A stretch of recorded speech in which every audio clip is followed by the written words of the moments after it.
Jėzaus gimimas.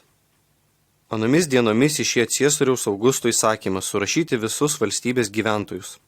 Toks pirmasis surašymas buvo padarytas Kvirnui valdant Siriją. Taigi visi keliavo užsirašyti, kiekvienas į savo miestą. Taip pat ir Juozapas ėjo iš Galilėjos miesto Nazareto judėjo į Dovydo miestą, vadinamą Betlėjumi, nes buvo kilęs iš Dovydo namų ir giminės. Jis turėjo užsirašyti kartu su savo sužadėtine Marija, kuri buvo nėščia. Jiems tenai esant prisiartino metas gimdyti. Ir ji pagimdė savo pirmagimį sūnų, suvystė jį stiklais ir paguldė ėdžiose, nes jiems nebuvo vietos užeigoje. Toje apylinkėje nakvojo laukuose piemenys ir pakaitomis budėdami sergėjo savo bandą. Jiems pasirodė Viešpaties angelas ir juos nutveskė Viešpaties šlovės šviesa. Jie labai išsigando, bet angelas jiems tarė: nebijokite. Štai aš skelbiu jums gerąją naujieną, kuri bus visai tautai. Šiandien Dovydo mieste jums gimė išganytojas. Jis yra Viešpats Mesijas.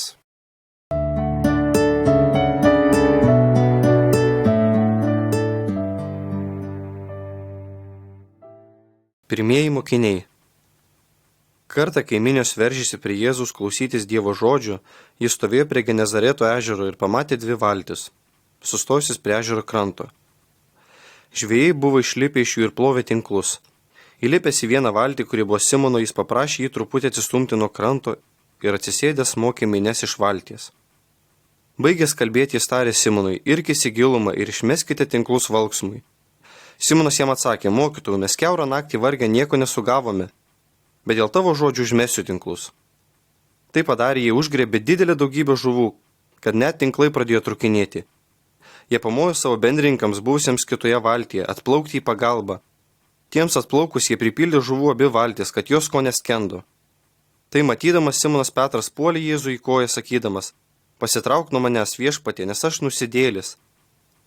Mat jį ir visus jo draugus suėmė išgąstis dėl to valksmo žuvų, kurias jie buvo sugavę. Taip pat Zebedėjaus sūnus Jokūbą ir Joną, kurie buvo Petro bendrai. O Jėzus tarė Simonui: nebijok, nuo šiol jau žmonės žvejosi. Išvilkę į krantą valtis, jie viską paliko ir nuėjo paskui jį.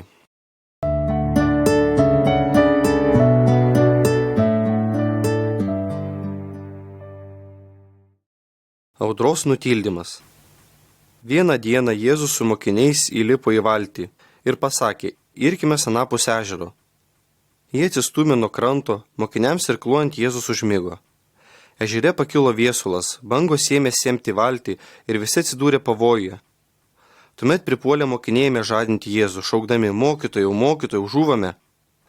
Atsikėlęs jis sudraudė vėją ir bangas, jie nurimo, stojo tyla. O Jėzus paklausė juos: kurgi jūsų tikėjimas? Mokiniai išsigandę ir nustebę kalbėjo vienas kitam: kas jis toks, kad jis sakinėja vėjams ir vandeniui ir tie jo klauso?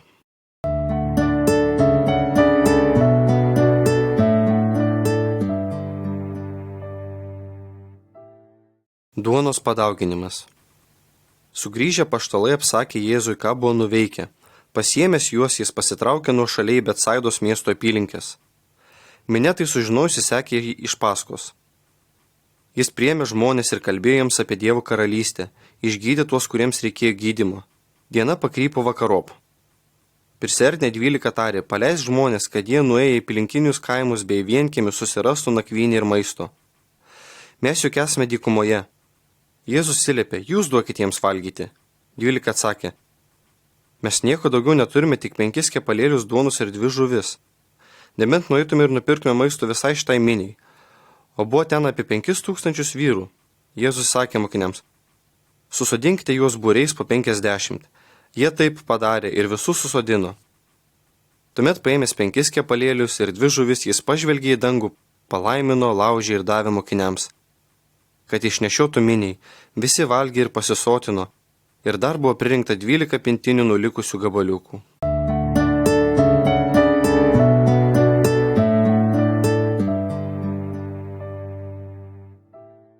Gailestingasis samarietis.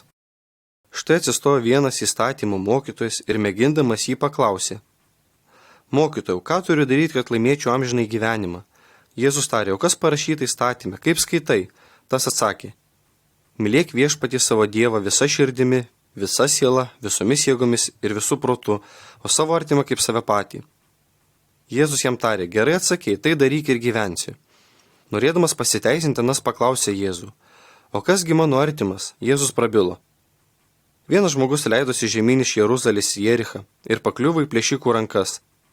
Tie išrengė jį, sumušė ir nuėjo savo, palikdami pusgyvį. Atsitiktinai tuo pačiu keliu ėjo vienas kunigas. Jis pamatė, bet praėjo kitą pusę kelio. Taip pat ir Levitas praėjo tą vietą eidamas. Jį matė ir praėjo kitą kelio pusę. O vienas pakeleivis, samarietis, užtikęs jį pasigailėjo. Jis priėjo prie jo, užpylė ant žaizdų aliejaus ir vyno, aptvarstė jas, paskui iškėlęs ant savo gyvulio nugabeno į užeigą ir slaugė jį. Kitą dieną jis išsėmė 2 denarus, padavė užeigos šeimininkui ir tarė: slaugyk jį, o jeigu išleisi ką viršaus sugrįžęs, aš tau atlyginsiu. Kas iš šitų 3 tau atrodo buvęs artimas patekusiam į plėšikų rankas? Jis atsakė: tas, kuris parodė jam gailestingumą. Jėzus atsakė: eik ir tu taip daryk.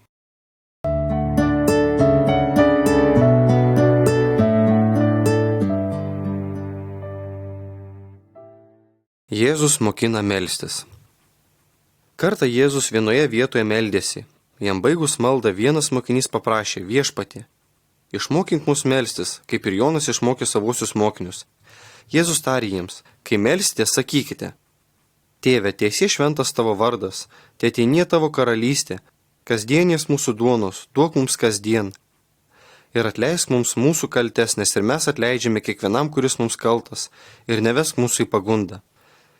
Jėzus dar kalbėjo jiems: kas nors iš jūsų turės draugą ir nuėjęs pas jį vidurnaktį sakys: bičiuli, paskolink man 3 kepaliukos duonos. Nes draugas iš kelionės pas mane atvyko ir aš neturiu ko jam padėti ant stalo. Onas iš vidaus atsilieps: nekvaršink manęs, durys jau uždarytos, o aš su vaikais lovoje. Negaliu keltis ir tau duoti. Aš jums sakau, jeigu neatsikels ir neduos jam duonos dėl bičiulystės, tai dėl jo įkyrumo atsikels ir duos. Kiek tik jam reikia. Tad ir aš jums sakau, prašykite ir jums bus duota, ieškokite ir rasite, belskite ir jums bus atidaryta. Kiekvienas, kas prašo, gauna, kas ieško, randa ir beldžiančiam atidaroma. Kur jūs matėte tokį tėvą, kad duonos prašančiam vaikui duotų akmenį, ar prašančiam žuvies atkištų gyvatę, arba prašančiam kiaušinio duotų skorpioną, jei tad jūs, būdami nelabi, mokate savo vaikams duoti gerų daiktų, juo labiau jūsų tėvas iš dangaus suteiks šventąją dvasią tiems, kurie jį prašo.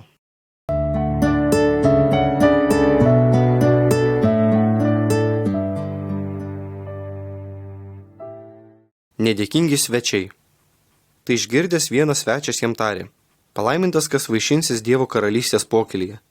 Jėzus atsiliepė: vienas žmogus iškėlė didelę puotą ir pakvietė daug svečių. Atėjus metui puotauti, jis pasiuntė tarną pranešti pakviestiesiems: ateikit, jau viskas surengta. Tuomet jie visi kaip vienas pradėjo atsikalbinėti. Vienas jam tarė: nusipirkau dirvą ir būtinai turiu eiti jos apžiūrėti. Meldžiu mane pateisinti. Vėl kitas sakė: pirkau 5 jungus jaučių ir einu jų išmėginti. Meldžiu mane pateisinti. Trečias tarė: vedžiau, todėl negaliu atvykti. Tarnas sugrįžęs viską apsakė šeimininkui. Šis supyko ir įsakė tarnui: skubiai eik į miesto aikštes ir skersgatvius ir vesk čionai visus vargšus, paliegėlius, aklus ir luošus. Tarnas ir vėl pranešė: šeimininkė, kaip buvai liepęs padaryta, bet dar yra vietos. Tada šeimininkas tarė tarnui: eik į kelius bei patvarius ir varuot varyk, kad mano namai būtų pilni. Sakau jums, nei vienas iš anų kviestųjų žmonių neragaus mano vaišių.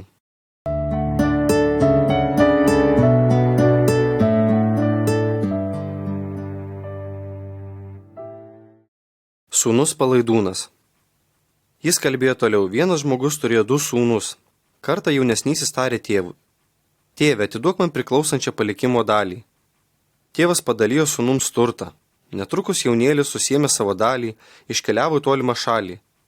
Ten palaidai gyvendamas išeikvojo savo lobį. Kai viską išleido, toje šalyje kilo baisus badas. Ir jis pradėjo stokoti. Tada nuėjo pas vieną šalies gyventoją ir stojo jam tarnauti. Tasai pasiuntė į laukus kiaulių ganyti. Jis geidė prikimšti pilvą bent anksčių jovalo, kurį ėdė kiaulės, tačiau nė to jam neduodavo. Tada susimastė ir tarė: kiek mano tėvo samdinių apsčiai turi duonos, o aš čia mirštu iš bado. Kelsiuosi, eisiu pas tėvą ir sakysiu: tėve, nusidėjau dangų ir tau. Nesu vertas vadintis tavo sūnumi, priimk mane bent samdiniu. Jis pasiryžo ir iškeliavo pas tėvą. Tėvas pažino jį iš tolo, labai susigraudino ir pribėgo prie jo, puolė ant kaklo ir pabučiavo. O sūnus prabilo, tėve, nusidėjau dangų ir tau, nebesu vertas vadintis tavo sūnumi. Bet tėvas įsakė tarnams, kuo greičiau atneškite geriausią drabužį ir apvilkite jį. Užmaukite jam ant piršto žiedą ir apaukite kojas, atveskite nupenėtą veršį ir papjaukite, puotaukim, linksminkimės. Juk šis mano sūnus buvo miręs ir vėl atgyjo, buvo pražuvęs ir atsirado, ir jie pradėjo linksmintis. Tuo metu vyresnysis sūnus buvo laukuose. Eidamas namo ir prisertinęs prie sodybos, išgirdo muziką ir šokius. Jis pasišaukė tarną ir paklausė, kas čia dedasi. Tas jam atsakė, sugrįžo tavo brolis. Tai tėvas liepė papjauti nupenėtą veršį, kad sulaukė jo sveiko. Tada šis supyko ir nenorėjo eiti namo. Tėvas išėjęs pradėjo vadinti jį vidun, o jis atkirto tėvui. Štai jau tiek metų tau tarnauju ir niekada tavo įsakymo neperžengiau, o tu man nė karto nesi davęs nei ožiuko pasilinksminti su draugais. Bet vos tik sugrįžo šitas tavo sūnus, prarijęs tavo į turtą su kekšėmis. Tu tojau jam papjovei nupenėtą veršį. Tėvas atsakė, vaikeli, tu visuomet su manimi ir visa, kas mano, yra tavo, bet reikėjo puotauti bei linksmintis. Nes tavo brolis buvo miręs ir vėl atgyjo, buvo pražuvęs ir atsirado.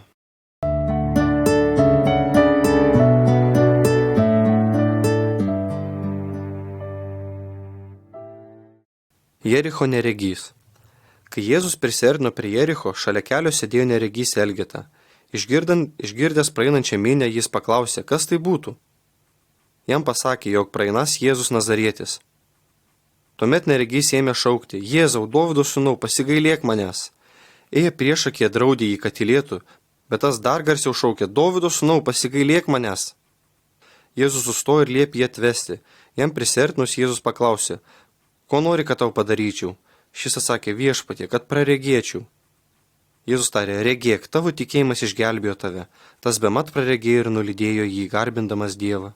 Tai matydami visi žmonės šlovino Dievą.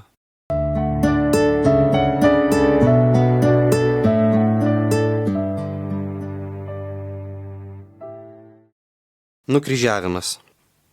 Vesdami Jėzų, jie sulaikė Kirėnės gyventoją Simoną, grįžtant iš laukų ir uždėjo ant pečių kryžių, kad neštų jį paskui Jėzų. Jį lydėjo didelis būrys liaudies ir daug moterų, kurios verkė jo ir aimanavo. Atsigręžęs jas Jėzus prabilo. Jeruzalės dukros, verkite ne manęs, bet verčiau savęs ir savo vaikų.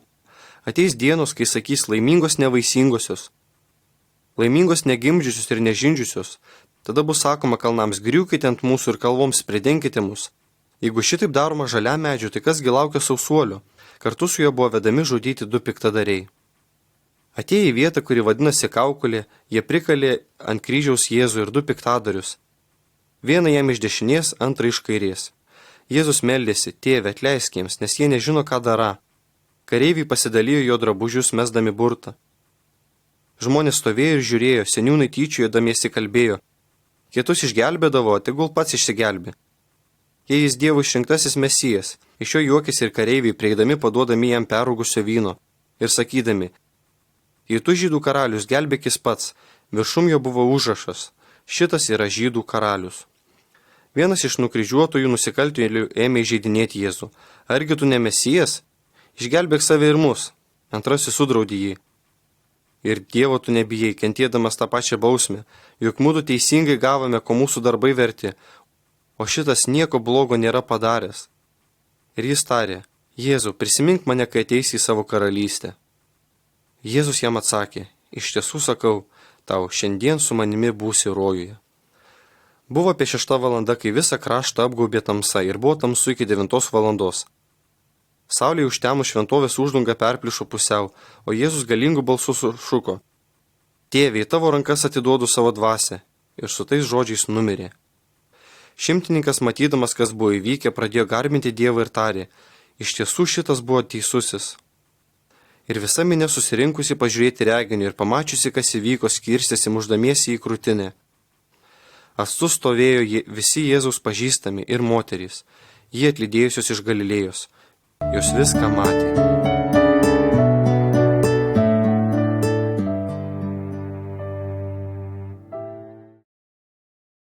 Tuščias kapas. Pirmąją savaitės dieną rytui auštant moterys atėjo prie kapo, nešdamosi paruoštus tepalus. Jos rado akmenį nuritintą nuo kapo, o įėjusius vidų neberado viešpaties Jėzaus kūno. Jos sutriko ir nežinojo, ką daryti, bet štai prisiartino du vyrai spindinčiais drabužiais. Moterys išsigando ir nuleido žemyn akis, o tie vyrai prabilo. Kam ieškote gyvojo tarp mirusiųjų? Nėra jo čia, jis prisikėlė. Atsiminkite, ką jis yra jums sakęs, būdamas Galilėjoje. Žmogaus sūnus turi būti atiduotas į nusidėjėlių rankas ir nukryžiuotas, o trečią dieną prisikelti. Tuomet jos prisiminė Jėzaus žodžius. Moteris sugrįžo nuo kapų ir viską pranešė 11 ir visiems kitiems. Tai buvo Marija Magdalena, Joana, Jokūbo motina Marija. Jos ir jų draugės papasakojo tai apaštalams. Tas pranešimas jiems pasirodė esąs tuščios šnekos, ir jie moterimis netikėjo. Vis dėlto Petras pašokęs nubėgo prie kapo, žvilgtelėjo pasilenkęs ir mato tik tai drobulės. Jis grįžo atgal, be galo stebėdamasis tuo, kas buvo atsitikę.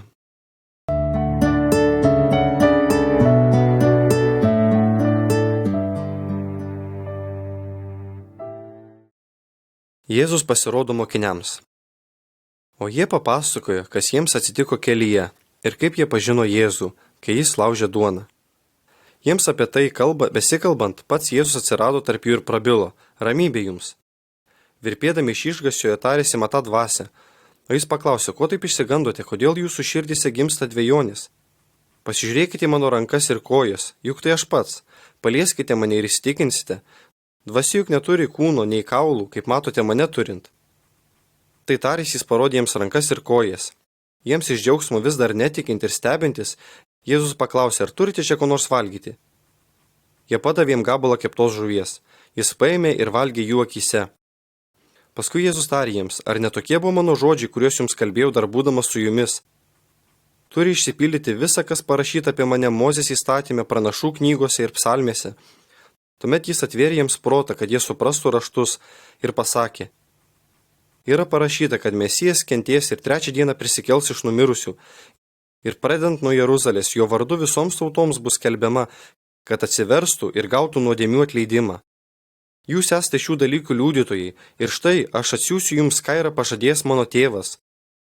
Jūs pasilikite mieste, kol būsite apgaubti jėga iš aukštybių.